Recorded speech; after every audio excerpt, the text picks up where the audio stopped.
Good day, I'm Stephen McHugh, and this is your JIS News for Thursday, May 25, 2023. A ban will be imposed on the use of plastic lunchboxes in Jamaica effective December 31, 2023, as government efforts continue to shift to more sustainable options. Minister with responsibility for the environment portfolio, Matthew Samuda, says the decision represents an extension of the existing ban on single-use plastic items, which was implemented in 2019. When we made the initial change as it related to styrofoam, there was a wave of recycled paper alternatives in the market. Then, obviously, smart businessmen found another plastic solution that I would say went around the policy intent. We will close that loophole because it was certainly not intended to be replaced by PET. The ban will also include personal care products that have microplastics in them. There are some SKUs or variants of deodorants, of facial soaps that have plastic beads in them that are deleterious to human health, deleterious to marine health, and there is no sewage-based system on Earth that would extract these plastic beads before they're put out into the environment. So we are looking at the items that can be removed from our waste stream.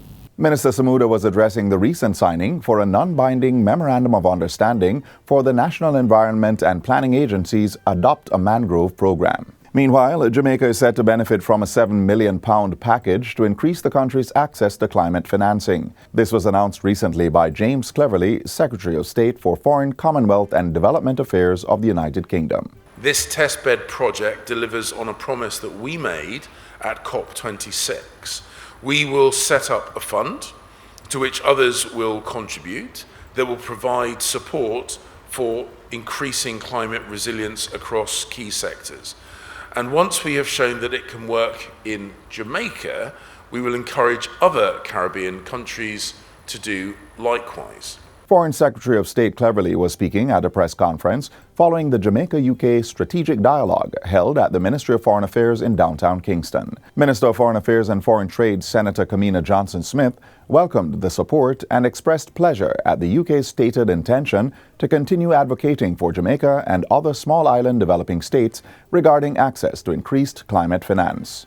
The support includes our pioneering role on the Access to Finance Task Force, which promotes a country-led approach to simplifying and scaling up international climate and nature finance provision while sharing lessons with other climate-vulnerable countries. A platform is now in place to store data on prospective applicants wishing to serve on the boards of public bodies. This follows the recent launch of the Corporate Governance Database of Prospective Directors by the Ministry of Finance and the Public Service.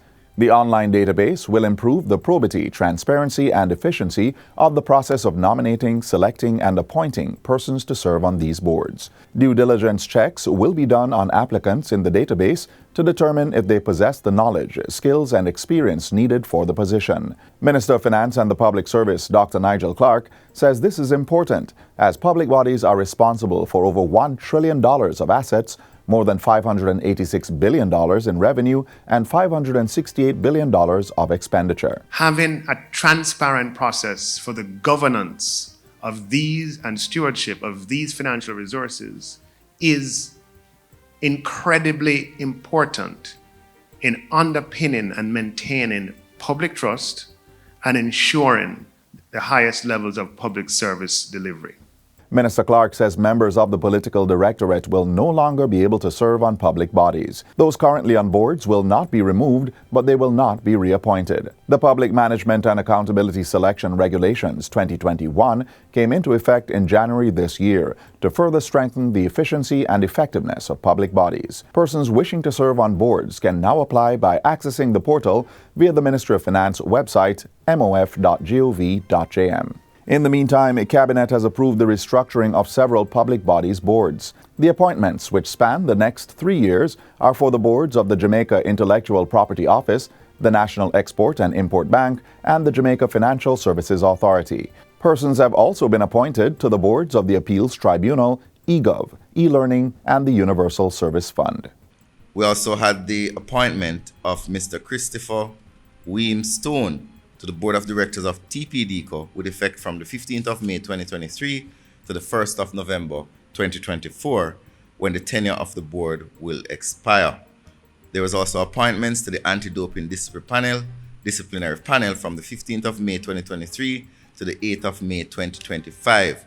Changes were also made to the Trade Board, JAMPRO, and the Jamaica Business Development Corporation. In addition, new members were appointed to the Management Committee of the Cornwall Regional and Falmouth Hospitals for a period of 3 years ending May 2026. And finally, plans are in place to update and expand the Jamaica Trade Information Portal, JTIP, to make it more user-friendly. Minister of Industry, Investment and Commerce, Senator Aubin Hill, made the announcement at a recent JTIP sensitization session for members of the Diplomatic Corps. He says this upgrade will see the platform becoming more accessible in other languages such as Spanish and French. We also understand that the portal needs to be effective and efficient in order to deal with the demands of traders and the general public. The vision for JTIP is to add other necessary tools to propel trade, especially export development. The Jamaica Trade Information Portal provides access to information and facilitates cross-border activities for business owners and investors in accordance with the World Trade Organization Trade Facilitation Agreement. Senator Hill says 50,890 persons have visited the portal, with over 309,000 pages viewed since its launch in 2019. It has recorded 743 new users so far this year. And that's it for JIS News Today. I'm Stephen McHugh. Thanks for watching.